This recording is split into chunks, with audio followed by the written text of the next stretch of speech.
Hi! Je vous souhaite une bonne année 2021 à tous, qu'elle soit meilleure que l'année précédente, qu'elle vous apporte du bonheur, la santé, plein de projets. Pour moi, une nouvelle année, c'est l'occasion de faire un point sur ma vie, sur qui je suis et surtout sur qui je veux devenir. Personnellement, j'adore les résolutions, mais souvent on a tendance à les associer à une finalité, alors que pour moi, c'est seulement le commencement d'une évolution. J'ai pas envie d'être déçue quand je me fixe des objectifs si j'arrive pas à les atteindre. C'est juste des moyens de parvenir à devenir une personne dont je peux être fière. C'est pour ça que cette année, j'ai séparé mes objectifs en 4 catégories différentes qui correspondent en fait plus ou moins à mes motivations de vie. Ces 4 catégories sont les suivantes. Déjà, faire les choses que j'aime et tester de nouvelles choses. Ensuite, m'aimer. Vivre une vie saine. Et enfin, construire mon avenir. Et je vais vous présenter mes objectifs 2021 dans ces catégories. Commençons tout de suite par la première catégorie qui, je rappelle, est faire les choses que j'aime et tester de nouvelles choses. Déjà, je veux continuer à créer, c'est quelque chose que j'aime et je pense que YouTube c'est un bon moyen de le faire, que ce soit au moment de la création de la vidéo, au moment du montage, de la miniature. Je m'amuse beaucoup à le faire et j'espère vraiment continuer et essayer de continuer à poster en moyenne une vidéo par semaine quand je le peux, sans me forcer, mais parce que c'est vraiment un plaisir de créer et j'ai envie de continuer ça. Ensuite, j'aimerais continuer à me cultiver et pour ça, regarder au moins 12 films cette année. Ça fait à peu près un film par mois et je sais que ça peut paraître très peu, mais pour ceux qui ont vu ma dernière vidéo, vous savez que c'est déjà pas mal. Donc 12 films cette année. Ensuite, j'aimerais vraiment continuer à écouter des podcasts. Je pense que c'est vraiment une nourriture pour l'esprit. Écouter des personnes inspirantes, apprendre des nouvelles choses, sans avoir besoin de faire beaucoup d'efforts. C'est quelque chose qui peut se faire dans n'importe quel lieu et vraiment j'ai l'impression d'en parler à chaque vidéo, mais je veux continuer à écouter des podcasts. Ensuite, vous l'avez aussi sans doute compris, mais bon, je suis une grande fan de lecture et cette année je me suis fixé un objectif de 24 lectures, ça fait environ 2 lectures par mois, c'est un bon chiffre. L'année dernière j'ai réussi à atteindre 40, cette année j'ai pas envie de me forcer un rythme de lecture ou quoi, je veux juste lire quand j'en ai envie. Mais au-delà de ça, j'aimerais bien commencer une lecture un peu plus active, m'impliquer plus dans l'histoire en fait. Et pour ça, j'ai pour objectif de commencer à annoter mes livres. Donc d'ailleurs, c'est ce que j'ai commencé à faire avec ma lecture en cours. Et ça me permet vraiment, même si ça me prend peut-être un peu plus de temps à la lecture, en vrai pas tant que ça, j'ai l'impression d'être vraiment impliquée dans ce que je lis et je trouve ça bien. Donc j'aimerais bien continuer. Enfin, petit objectif qui serait quand même super cool si 2021 nous le permet, ce serait de voyager. Dans l'idéal à l'étranger, mais si jamais, malheureusement c'est pas possible, croisons les doigts, il y a quand même des très très beaux lieux pas loin de chez moi, que ce soit en France, en Bretagne ou quoi, que j'ai jamais visité et que j'aimerais vraiment découvrir. En tout cas, juste voyager pour découvrir de nouvelles choses. C'est quelque chose qui me plaît et que j'aimerais avoir la possibilité de faire cette année. On peut donc passer à la deuxième catégorie que j'ai nommée m'aimer. Alors, ce nom de catégorie peut sembler un petit peu particulier, mais c'est juste une autre manière de dire prendre confiance en moi. Et pour ça, j'aimerais déjà prendre soin de ma peau, parce que c'est quelque chose que je pense très important, mais que j'ai tendance à négliger dès que j'ai pas de temps pour le faire, alors qu'il faut toujours trouver du temps pour soi, c'est quelque chose d'important. Ensuite, en 2020, j'ai voulu tenter la méditation, mais j'ai jamais pris le temps de le faire. Je me disais toujours que ça allait être trop long, que j'allais pas réussir à m'investir, etc. Donc cette année, j'ai décidé d'aller à un level en dessous, mais quelque chose qui m'aidera quand même, c'est la respiration profonde pendant 1 minute par jour. 1 minute par jour, c'est rien du tout, je peux trouver le temps de le faire, il faut juste que je me force, et juste respirer profondément, prendre le temps de me détendre, je pense que c'est quelque chose qui peut me faire vraiment beaucoup de bien. Et en plus de ça, pour aider un petit peu à la méditation, j'aimerais journaler, écrire dans mon journal, que ce soit en mode reading journal, animé journal, bullet journal, je ne sais quoi, même juste raconter ma journée, 10 minutes par jour, parce que de 1, j'adore ça, de 2, c'est cool, et puis de 3, ça fait beaucoup de bien à l'esprit, je pense, de se détendre sur du papier, de mettre des mots sur ce qu'on ressent, et je pense que ce sera peut-être un début de méditation que je ferai à ma manière en fait. Enfin, j'aimerais m'engager plus que je ne le fais déjà pour les causes qui me tiennent à cœur, que ce soit l'écologie, le féminisme, l'égalité des chances. Je le fais à petite échelle ou grande échelle selon les points de vue dans certains de ces domaines, mais j'aimerais vraiment m'impliquer parce que c'est quelque chose qui me rend fière quand je le fais.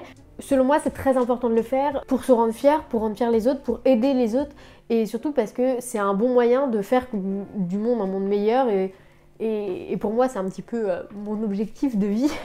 Pour continuer, la troisième catégorie est la catégorie vivre une vie saine.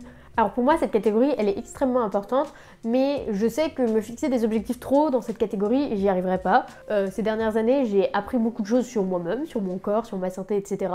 Je ne tombe pas malade depuis que je suis dans cet appartement étudiant. touchons du bois, voilà. Mais c'est vrai qu'avant, quand j'étais en prépa par exemple, je tombais régulièrement malade, je mangeais pas assez, etc. Et donc pour moi c'est hyper important de faire attention à ma vie, au fait que je vive une vie saine, que je mange bien, etc. Et donc je me suis fixé des petits objectifs pour parvenir à vivre une vie saine.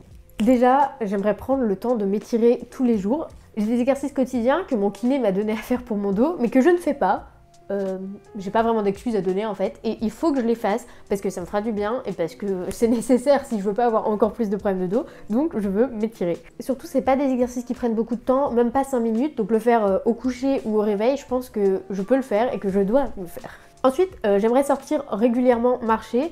Bon, je sors régulièrement quand on a des cours en présentiel, mais dès que tout est en distanciel, ou même qu'il y a le confinement, j'ai tendance à quasiment pas sortir, alors qu'il y a le droit de se balader. Même si c'est marcher qu'une demi-heure dehors, je pense que c'est important de le faire, et donc j'aimerais le faire, parce que déjà ça fait du bien de voir la nature, de prendre l'air, etc. Et en plus j'aime beaucoup me balader, il faut juste que je le fasse. Pareil, pour me sentir en forme, il est important que j'ai un rythme de sommeil plutôt correct. Pareil, pour être en forme, il faut vraiment que j'ai un rythme de sommeil plutôt correct, et l'année dernière je m'étais fixé comme objectif de dormir au minimum 7 heures par nuit, ce que je juge avoir réussi à faire. Bon après évidemment c'est pas toutes les nuits, mais en moyenne je dors plus de 7 heures par nuit, et cette année je me suis fixé l'objectif de dormir plus de 7h30 par nuit, déjà parce que ça m'arrive assez régulièrement de le faire, donc je pense que je suis capable d'en faire quelque chose de quotidien. Donc petit objectif pour cette année. Et enfin, j'aimerais limiter mon temps d'écran par jour. Je pense pas être une personne qui est tout le temps sur son téléphone ou sur un écran, etc. Bon, avec le distanciel un petit peu, mais j'y suis quand même très souvent, trop souvent. Et j'aimerais me fixer une limite qui va peut-être paraître bizarre vu ce que je viens de dire, mais de 1 heure sans écran du tout par jour. Alors 1 heure ça paraît pas beaucoup, mais j'ai tendance par exemple à regarder l'heure sur mon téléphone, à mettre une vidéo YouTube en fond quand je fais la vaisselle, ce genre de choses. Et 1 heure non-stop sans écran par jour, du tout, parce que 1 heure c'est déjà un bon début. Pour finir, la dernière catégorie, et pas des moindres, construire mon avenir. Bon alors là, des grands mots. Ce que je veux dire par là, c'est juste que actuellement je suis en pleine étude, c'est le moment où justement je suis en train de construire mon avenir et j'ai envie de faire des choses qui me seront utiles pour la suite. Et pour ça, déjà, j'aimerais valider mon année. Je croise les doigts, j'espère qu'il n'y aura pas de problème. C'est un petit objectif que j'ai envie de me fixer. Ensuite, j'aimerais être heureuse de ce que je fais pendant ma césure. Donc là, à la fin de l'année scolaire, je fais une césure. J'ai candidaté pour diverses choses. Je ne sais pas encore si je serai prise ou pas, j'espère, mais on est sûr de rien. Et peu importe l'issue de ces candidatures, j'espère que là où je serai pendant ma séjour, ce que je ferai me conviendra. J'ai pas envie de me fixer des objectifs du style être prise absolument ici ou quoi, parce que je veux pas être déçue, mais simplement me dire que si jamais j'ai pas eu ce que je voulais, j'ai su bien rebondir, etc.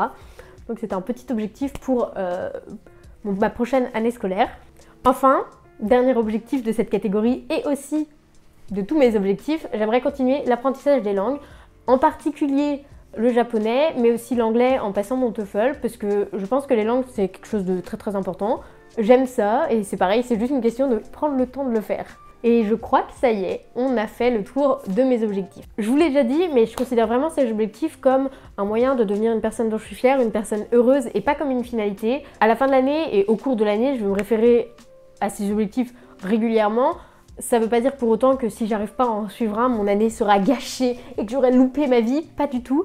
Pour moi, s'imposer des objectifs qui vous font du mal ou qui sont simplement une source de stress, ça n'a pas d'intérêt. Vous pouvez ne vous fixer aucun objectif si vous vivez très bien. Moi, j'adore avoir des objectifs, j'adore les réaliser. C'est pas grave si je les réalise pas. Ce qui compte, c'est d'être fier de ce qu'on fait et de ce qu'on est, et c'est avec ces objectifs que je pense y arriver personnellement. Sur ce, je vous remercie d'avoir suivi la vidéo jusque-là. Dites-moi en commentaire si vous avez des résolutions ou non, si oui lesquelles, etc. Si la vidéo vous a plu, pensez à mettre un j'aime, à vous abonner, à laisser un commentaire, et moi je vous dis merci!